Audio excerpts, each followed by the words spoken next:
Welcome to Daopunk. Today, continuing our physical conditioning series, we will be showing you a QiGong for skating. Now, QiGong is a small, simplified breathing and stretching form to help energize the body. Now, I'm showing the full form here, sped up slightly.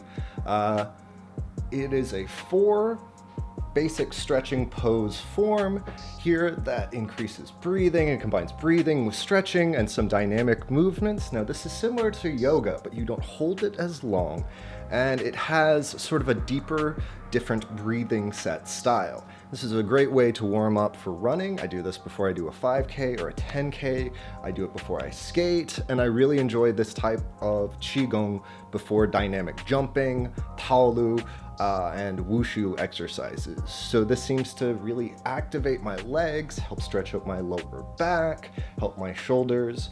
So this is just basically 4 simplified stretches kind of put together that will help you improve your skating and enjoy basic QiGong. So I would look into other QiGongs from other people because they're interesting, simplified forms that are used to help energize you in the morning or prepare you for a speech. They're very helpful for me stress-wise, and I use them actually in conjunction with cognitive behavioral therapy. So, but QiGong is a fun, basic yoga-style stretching that comes from Tai Chi and Wushu. So yeah, here I'm just breakdowns here. Movement breakdown.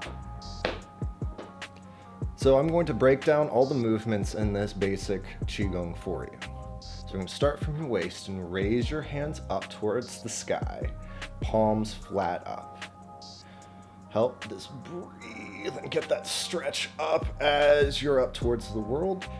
Push down towards your waist, all the way as far as you can go to the floor. Now I'm touching the floor, but you can see it up, down, and through, and you'll breathe out as you go. So you can kind of walk your hands down your body and see where your sort of range of motion is. So just push from the top down to wherever feels comfortable, whether it be the top of your knees, your shins, the top of your feet. For me, I like to touch the floor. You can curl your fingers over your toes. You can touch the floor. You can fold your fingers, which creates a different stretch in my shoulders. I can hold my heels. So this creates a nice kind of pull, but don't pull hard on yourself. Create this nice stretch. And you can also fold yourself behind your knees. You can fold your arms behind your knees, which is sort of an advanced move. But you can try it if you'd like. All right, so now we're showing the opening movements from another angle here. So you're going to take your hands and you're going to take them from your waist and we're going to spread them wide over our head, right? Palms up and flat towards the ceiling. Feel that breath in your chest as it moves up. Then take your hands down, push them through as you're exhaling out and down as far as you possibly can. Now, I like to take it straight to the floor, but you can just kind of feel out this move, once again, by patting your hands down your legs. Now, stretches should never be painful. They should feel a little tight, but you should not have pain. If you're starting to experience discomfort, ease back on your stretch. There should be a little bit of tightness, like just a little bit of stretch, but you don't want to have any pain. So you can put your hands flat on the ground. By rotating your joints, you get different stretches, and by touching different joints and positions on your legs and bodies and hands, you'll get a variation of different stretches. As you can see, like different things bulge at different times. So you can see the muscle changing. So now we're going to get into the second movement set. Now we're going to spread our legs farther than our shoulders, farther out than our shoulder width. Not so far that that's uncomfortable, but far out with our feet pointed forward. You want to keep your feet parallel. So from this, we're going to once again work from our waist up and push down to our foot. Now, feel this move as you're doing it. You breathe out as you push down and breathe in as you come up. Now, once again, feel your range of motion by patting down your leg. Now, I like to touch the top of my toe. You can curl your feet around. You can put your palms on the floor. You can grab your heel. Once again, all of these points kind of change things, sort of like rock climbing when you're trying different handholds.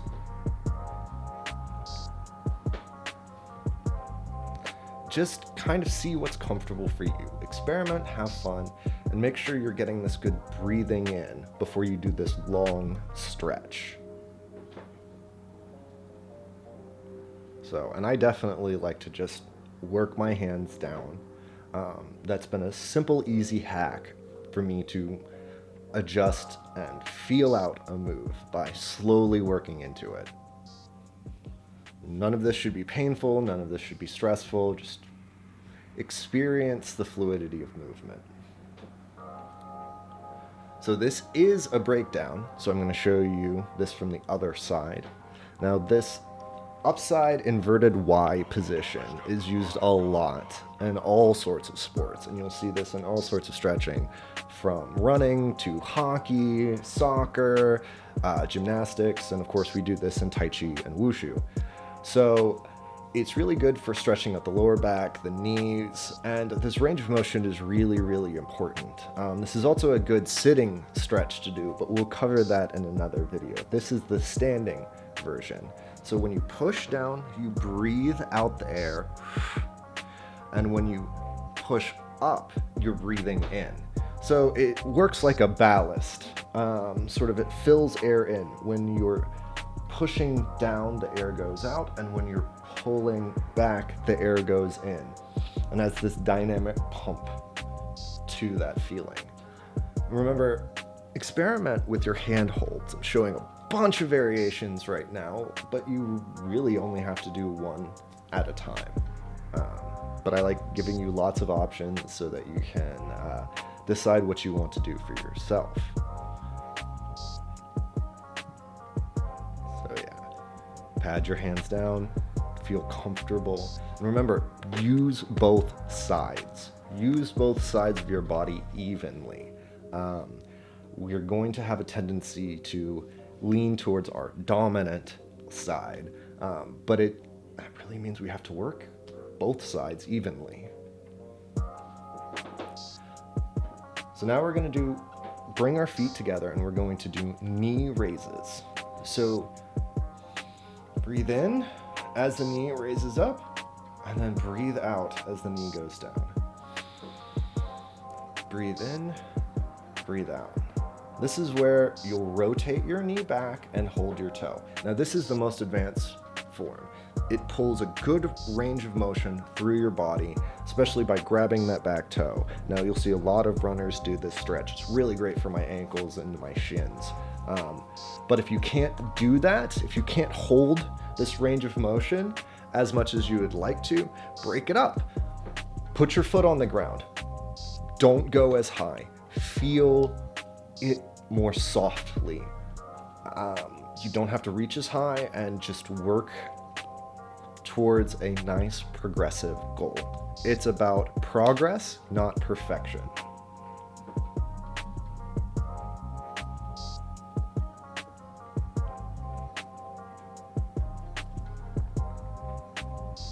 So here I'm going to demonstrate the full form.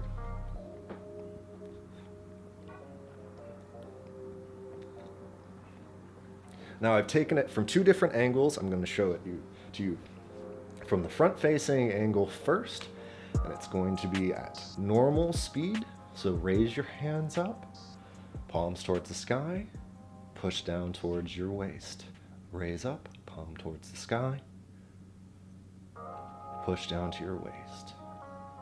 For a third, raise up, palms to the sky, long stretch. Hold this.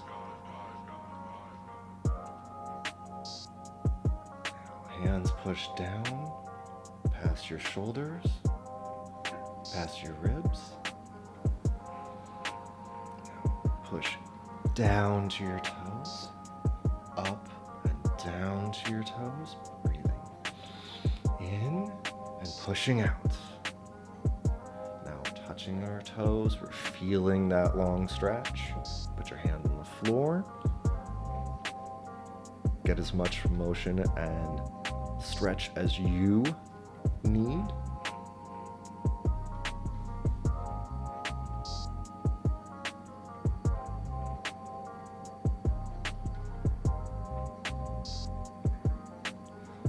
We're going to bring our palms up towards our chest and relax through. Now we're going to spread our feet farther than shoulder width apart. We'll come with our hands at our chest, and we're going to breathe out as we push down. Breathe in, breathe out, breathe in, breathe out into a long stretch. Try and touch your toe. Make the stretch as long as comfortable as you possibly can. We're going to feel this all the way through the back of our leg, all the way in our knees, all the way in our lower back. Now come up. We're going to do the other side. So breathe out, breathe in, breathe out, breathe in, and then breathe out. Now touch your toe. Hold this stretch longer. If you can touch your ankle, great. If you can touch the floor, great. But feel this comfortable stretch. All right. Now we're going to come up to the middle of our chest and push down to the direct middle. Up and down. Breathe in and breathe out. Okay, you can touch the floor. You can walk your hands back. You can hold your elbows and create an even more dynamic stretch, using gravity to help us. Now coming back to our major center, we're going to bring our feet together. Lift that knee, 1, lift that knee, 2, lift that knee, and hold it. Rotate back, rotate back, rotate back, and hold for the stretch. You can put 2 hands on your foot, great. Both sides now, lift that knee, lift that knee, lift that knee, and hold. Remember, breathe out. The knee comes towards your chest. Rotate back, holding your toe. Rotate back, holding your toe. And rotate back, holding your toe. Now hold that stretch. You can see me even hopping. Now here I am showing the full form at another angle, just so that you can see the full range of motion as you're coming up and down. And this is just really combining a lot of breathing and a lot of stretching to sort of activate your body, sort of wake you up and prepare you for your next exercise. So these are all just supplemental physical conditioning things that we can do to improve our mobility, improve our stretches, and just really help with whatever we're trying to accomplish physically. Whether it be Tai Chi, wushu, meditation, rollerblading, my personal favorite, ice skating, skateboarding, really bicycling for sure. I used to bicycle long distances, and this would really, really help, especially when I was cramping up. It really promotes putting more oxygen into your lungs and body. So you can kind of see me going through this now. I'm not going to be explaining it as much as I did in the earlier sections. I'm just going to kind of give you a slight simple overview. And don't go too hard at this. This is fun. This is easy. This should be relaxing. If you're not doing it perfectly, that is totally fine. I am not big on perfection at all. I am big about incremental, achievable progress. We need to give ourselves proper goals, almost on a daily almost on a daily schedule so that we can achieve something. And those goals should be small and bite-sized and reasonable, because self-confidence is really important, but self-care is even more important. As I've gotten older, I think that maintaining my body physically so I can continue to accomplish things is really important. As a good rollerblader once said, instead of having one good 10 and possibly risking an injury, I'd rather have a bunch of good 5s or good 7s. Now, it assumes the scale tops out at 10. But yeah, I would rather have good situations that are achievable and repeatable. And that's what we're looking for. We're maintaining our body, and we want to do this until we're, 80.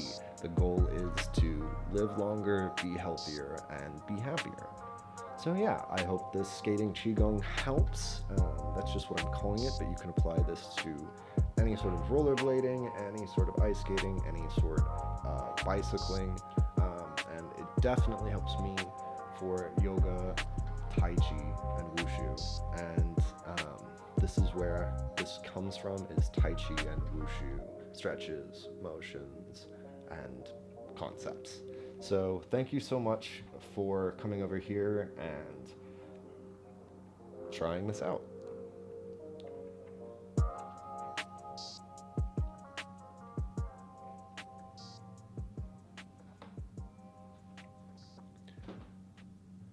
This has been QiGong for Skating, part of our physical conditioning series here at Daopunk.